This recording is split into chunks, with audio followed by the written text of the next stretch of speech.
Hoje você vai aprender qual é o significado mais profundo, o significado cabalístico de dizer, que é o nome da porção dessa semana. Eu sou Yair Alon e essa é a Energia Semanal.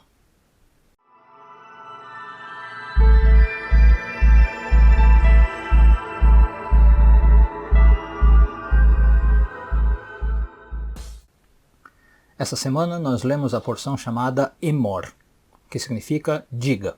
Por quê? Porque o primeiro versículo dessa porção pede para que Deus apareça, para que Moisés apareça e diga uma coisa. Então, o versículo diz o seguinte, vamos ler em hebraico a tradução, fazer uma análise.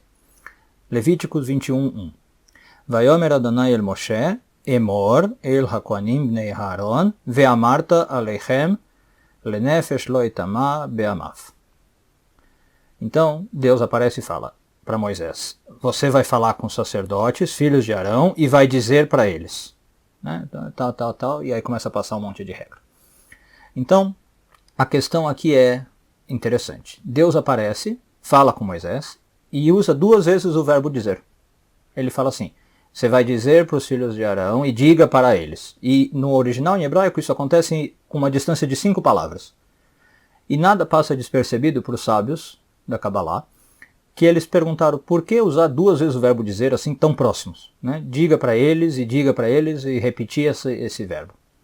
Um dos comentaristas que tenta analisar a questão é o famoso Rashi, que vocês certamente já ouviram falar, e o Rashi faz uma análise um pouco mais profunda, usando o Talmud, ele chega à conclusão que aqui a gente está aprendendo o valor da palavra dizer, que ela tem que ser um ensinamento. Sempre que a Bíblia usa a palavra dizer, se trata de um ensinamento. Mais em especial, um ensinamento dos velhos para os novos, dos mais velhos, das pessoas mais experientes para os mais novos. Não só pai e filho, né, que em geral é a relação, mas qualquer pessoa mais velha para as pessoas mais novas.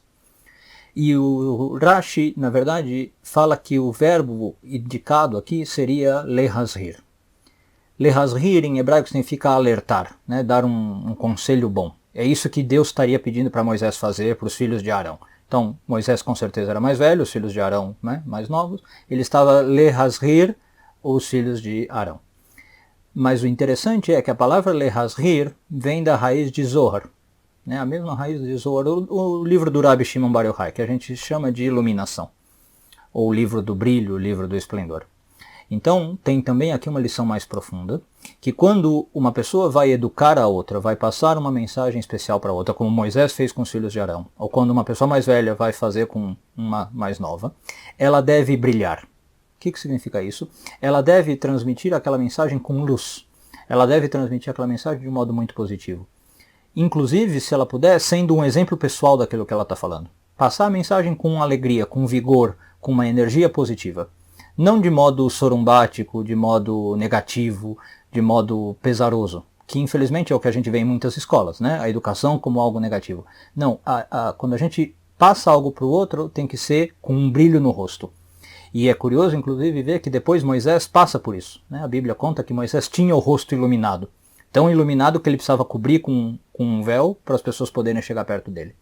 Então, quando a gente vai falar com os outros, dizer algo para os outros, em especial se for um mais jovem, para a gente passar uma lição, a gente tem que lembrar que a gente tem que brilhar na hora de dar essa lição.